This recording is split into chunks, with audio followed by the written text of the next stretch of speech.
चित्रा मन में सोचने लग जाती है, इसे कैसे पता चल गया कि मैं एक डायन हूँ? आखिर ये आदमी है कौन?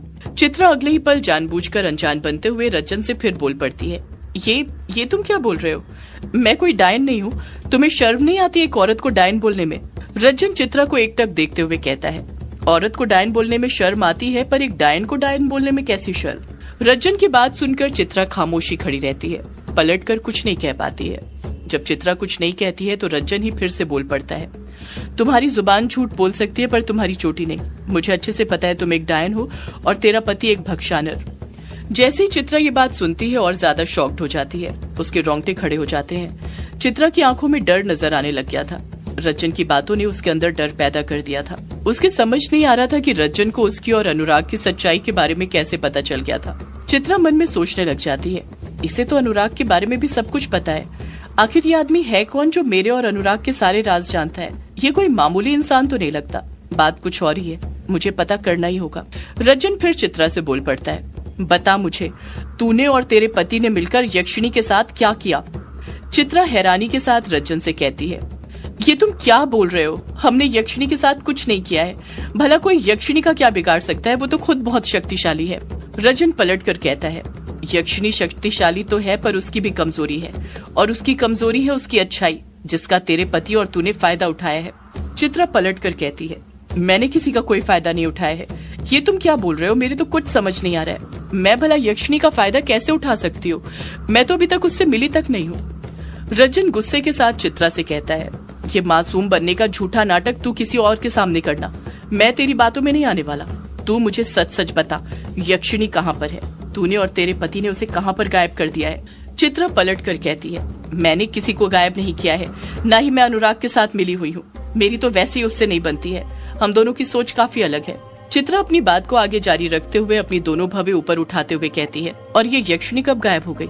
मुझे यक्षिणी के बारे में कुछ पता नहीं है। मैं तो खुद उसे ढूंढ रही हूँ, उसे तलाश कर रही हूँ, पर वो मुझे अब तक नहीं मिली। चित्रा की आंखें और लहजे में एक सच्चाई नजर आ रही थी जिसे रज्जन ने पहचान लिया था। रज्जन चित्रा से कुछ कहता उससे ही पहले ही चित्रा रज्जन से बोल पड़ती है, तुम आखिर हो कौन और ऐसे झूठे आरोप क्यों लगा रहे हो मुझ पर? तुम चाहते क्या हो मुझसे? रज्जन समझ गया था कि पहले उसे चित्रा को सब कुछ बताना होगा, उसी के बाद चित्रा उसकी कुछ मदद कर पाएगी। रज्जन अपने बारे में चित्रा को बताते हुए कहता है, मेरा नाम रज्जन है और मैं यक्षिण लोक से आया हूँ। अनुराग ने यक्षिणी की जो कहानी लिखी थी उसमें चित्रा यक्षिण लोक के बारे में पढ़ चुकी थी। रज्जन की यह बात सुनकर चित्रा को कुछ याद आता है और वो रज्जन को ऊपर से लेकर नीचे तक देखते हुए हैरानी के साथ कहती है, इसका मतलब तुम एक यक्ष हो? रज्जन चित्रा से पलट कर कहता है, हाँ मैं एक यक्ष हूँ और मैं यक्षिण लोक का सेनापति था, और पौराणिक प्रथा के अनुसार यक्षिण लोक में मेरा विवाह कामेश्वरी यक्षिणी के साथ होने वाला था, पर भक्षानर ने उसकी साधना की, जिस कारण उसे ना चाहते हुए भी पृथ्वी लोक पर आना पड़ा, और फिर अपने अभिशाप के कारण वो यहीं पर बंद कर रह गई, जिस कारण वो कभी यक्षिण लोक नहीं लौटी और मैं उसका वहीं पर इंतजार करते रह गया। पर सदियों बाद इंद्रदेव की इजाजत से मैं पृथ्वी लोक पर आ पाया कामेश्वरी यक्षिणी के लिए, पर जब मैंने उसे अपने साथ चलने के लिए कहा तो उसने मना कर दिया। चित्रा तुरंत रज्जन से पलट कर कहती है, कामेश्वरी यक्षिणी ने चलने से मना कर दिया, पर क्यों? रज्जन चित्रा के सवाल का जवाब देते हुए कहता है, अनुराग के लिए। वो प्यार करने लग गई थी अनुराग से। अनुराग ने यक्षिणी को अपने प्यार के जाल में फंसा लिया था।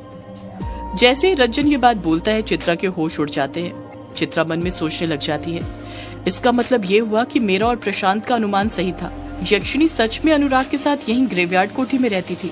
अलमारी के अंदर उसी की साड़ियां थी। तभी अनुराग यक्षिणी को इतने करीब से जान पाया था क्योंकि वो उसके साथ रहा था। रज्जन अपनी बात को आगे जारी रखते हुए कहता है, मैंने कामेश्वरी यक्षिणी को बहुत समझाया। उससे कहा कि अनुराग भक्षानर का वंशज है और एक न एक दिन उसके अंदर का भक्षानर भी जरूर जागृत होगा। वो बदल जाएगा। वो अनुराग को मारकर अपने अभिशाप से मुक्त हो जाए और मेरे साथ वापस यक्षिण लोक चले। पर कामेश्वरी यक्षिणी ने मेरी बात नहीं मानी। वो तो अंधी हो गई थी उसके प्यार में। और फिर इतना कहकर रज्जन खुद चुप हो जाता है।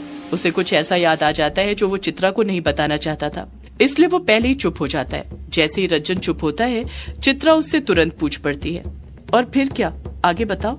रज्जन चित्रा से अपनी नजरें चुराते हुए हिचकिचाहट के साथ कहता है, और फिर होना क्या था? वही हुआ जिसका डर था। उस अनुराग ने पता नहीं यक्षिणी के साथ क्या किया। यक्षिणी कई महीनों से गायब है। उसका कुछ अता पता नहीं है। मुझे तो ऐसा लगता है जैसे उस अनुराग ने यक्षिणी को कहीं पर कैद करके रख दिया है। चित्रा मन में सोचने लग जाती है, मुझे ऐसा क्यों लग रहा है जैसे ये रज्जन मुझसे कुछ छुपा रहा है। इसने अभी तक मुझे पूरी बात नहीं बताई है। चित्रा इस बारे में सोच ही रही थी कि तभी रज्जन फिर से बोल पड़ता है, क्या तुम्हें पता है तुम्हारे पति ने यक्षिणी को कहाँ पर कैद करके रखा है? चित्रा ना में अपना सिर हिलाते हुए कहती है, नहीं, मुझे इस बारे में कुछ नहीं पता।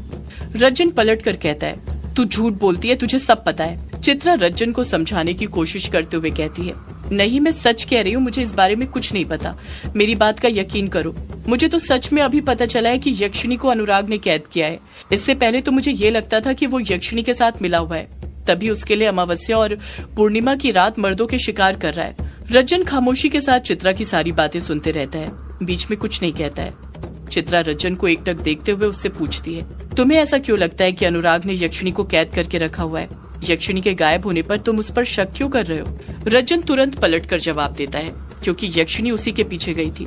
चित्रा मुंह बनाते हुए कहती है, उसी के पीछे गई थी मतलब? रज्जन चित्रा को सब कुछ अच्छे से समझाते हुए कहता है, मतलब ये कि मुझे पता था कि अनुराग इंसान के रूप में भक्षानर है, एक न एक दिन ये यक्षिणी को धोखा जरूर देगा, इसलिए मैं इस पर नजर रखे हुए था। और एक दिन मैंने देखा कि अनुराग अपना झोला लेकर ग्रेवयार्ड कोठी से बाहर निकला है और उसके कुछ घंटे बाद ही यक्षिणी भी बाहर निकली थी।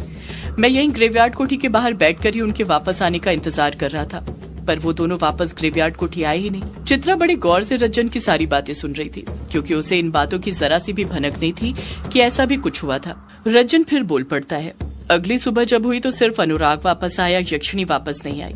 चित्रा हैरानी के साथ कहती है, क्या कहा? सिर्फ अनुराग वापस आया? रज्जन हाँ में अपना सिर हिलाते हुए कहता है, हाँ, सिर्फ अनुराग वापस आया और उसके बदन पर कई सारी चोटें लगी हुई थी। वो लंगड़ा लंगड़ा कर चल रहा था, जैसे किसी के साथ उसकी बहुत जोरदार हाथापाई मारपीट हुई हो। पता नहीं वो कहाँ पर गया था, पर उसी दिन से यक्षिणी गायब है। तब से ही मैंने यक्षिणी को नहीं देखा। पता नहीं इस अनुराग ने यक्षिणी के साथ क्या किया।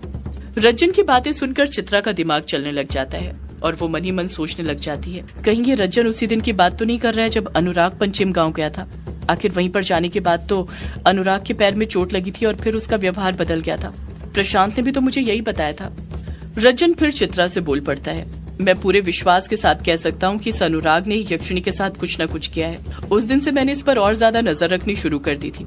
यही है जो अमावस्या और पूर्णिमा की रात मर्दों का शिकार करता है और नाम यक्षिणी का आता है। बल्कि यक्षिणी तो पता नहीं कहाँ पर किस हाल में है, ठीक भी है या नहीं। चित्रा रज्जन की बातों से इतना तो जान गई थी कि वो कुछ न कुछ अभी भी छुपा रहा था और उसे अच्छे से पता था कि रज्जन के मुंह से वो सच्चाई कैसे उगलवानी थी। चित्रा रज्जन को अपने जाल में फंसाते हुए कहती है, तुम यक्ष हो ना? रज्जन बड़े ताव से कहता है, हाँ, मैं यक्ष हूँ, ये भी कोई पूछने वाली बात है? और मैं कोई मामूली यक्ष नहीं हूँ, बल्कि यक्षिण लोक का सेनापति हूँ।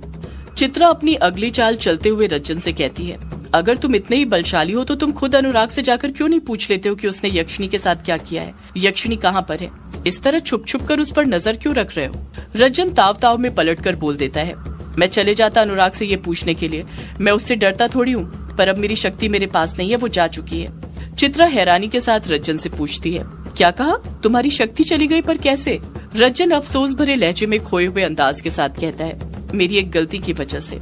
चित्रा झट से पलटकर पूछती है, गलती? कैसी गलती? चित्रा के सवाल सुनकर रज्जन समझ गया था कि चित्रा उसे बातों में फंसाकर सब कुछ जानना चाहती थी, इसलिए वो पहले ही सतर्क हो जाता है और बड़ी ही होशियारी के साथ पलटकर जवाब देता है, मेरी क्या गलती थी? मैंने कैसे अपनी शक्तियाँ गवाई वो छोड़ो, मैं तो अपनी शक्तियाँ पालूंगा, पर तुम अपनी जान कैसे बचाओगे अनुराग से? भूलो मत, तुम एक भक्षानर के साथ रहती हो। डायन हुई तो क्या हुआ, जब वो एक यक्षिणी को लापता कर सकता है तो तुम तो एक मामूली सी डायन हो। रज्जन की बात सुनकर चित्रा घबरा गई थी। रज्जन बड़ी चालाकी से कहता है, तुम्हें क्या लगता है कि मैं सिर्फ अनुराग पर नजर रखा हुआ हूँ? जब से तुम यहाँ पर आई हो मैंने तुम पर भी उतनी ही नजरें जमाए रखी थी जितनी की अनुराग पर। तभी तो अनुराग के तुझे कुएं में धक्का देते ही मैं तुझे बचाने के लिए आ गया, क्योंकि मुझे पता है तेरी और अनुराग की बिल्कुल नहीं पड़ती है। तुम्हारे आए दिन झगड़े होते रहते हैं, तू तो खुद उससे अब नफरत करती है। मुझे लगा था अनुराग ज्यादा चालाक है, पर तू तो उससे भी ज्यादा चालाक है। तुझ पर इतने दिन नजर जमाए रखने के बाद भी मुझे पता ही नहीं था कि तू एक डायन है। वो तो आज तेरी चोटी देखी तो पता चला। चित्रा खामोशी के साथ रज्जन की सारी बातें सुनती रहती है, पलटकर कुछ नहीं कह पाती है। रज्जन चित्रा को डराते हुए कहता है, अभी तो वो अनुराग तुझ पर ही हमला कर रहा है, पर वो दिन दूर नहीं जब वो तेरे बेटे युग पर भी हमला करने लग जाएगा। भूल मत वो कौन है, वो भक्षानर है। वो भक्षानर जो अपने मकसद को पाने के लिए किसी भी हद तक जा सकते हैं। तुझे तो पता ही होगा, अनुराग के पिता वेदांत तो खुद अनुराग की बलि उसके बचपन में देने वाला था, ताकि उसकी शक्ति पाकर ब्रह्मांड पर राज कर सके, अपने पूर्वज का सपना साकार कर सके। तो तुझे क्या लगता है कि अनुराग अपने बेटे की बलि नहीं दे सकता? अपने पूर्वज का सपना साकार करने के लिए।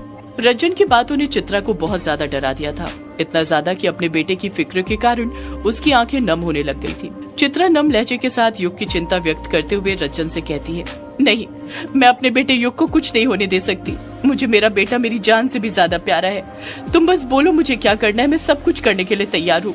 मुझे बस मेरे बेटे को बचाना है किसी भी हाल में। रंजन भारी लहजे में कहता है, अगर तुझे अपने बेटे युग को बचाना है तो तुझे अनुराग को रोकना होगा। चित्रा बौखलाहट के साथ रंजन से पलट कर कहती है, अनुराग को रोकना होगा, पर कैसे? मैं कैसे रोकूं अनुराग को, बताओ मुझे। रंजन चित्रा की आंखों में एकटक देखते हुए जवाब देता है, तू अनुराग को नहीं रोक सकती। चित्रा हैरानी के साथ कहती है, अगर मैं अनुराग को नहीं रोक सकती तो फिर कौन रोक सकता है अनुराग को? रंजन चित्रा के सवाल का जवाब देते हुए कहता है, अगर अनुराग को कोई रोक सकता है तो वो है सिर्फ और सिर्फ यक्षिणी। यक्षिणी के सिवा अनुराग को कोई भी नहीं रोक सकता है। चित्रा अपनी दोनों भवें ऊपर उठाते हुए हैरानी के साथ कहती है, क्या कहा? यक्षिणी? रंजन हाँ में अपना सिर हिलाते हुए कहता है, हाँ यक्षिणी। सदियों पहले भी यक्षिणी ने ही अपने क्रोध से भक्षानर का अंत किया था, और इस भक्षानर के अंश का अंत भी यक्षिणी ही कर सकती है। अगर तुझे अपने बेटे युग को बचाना है तो तुझे यक्षिणी को ढूंढना होगा, पता लगाना होगा कि अनुराग ने उसके साथ क्या किया और यक्षिणी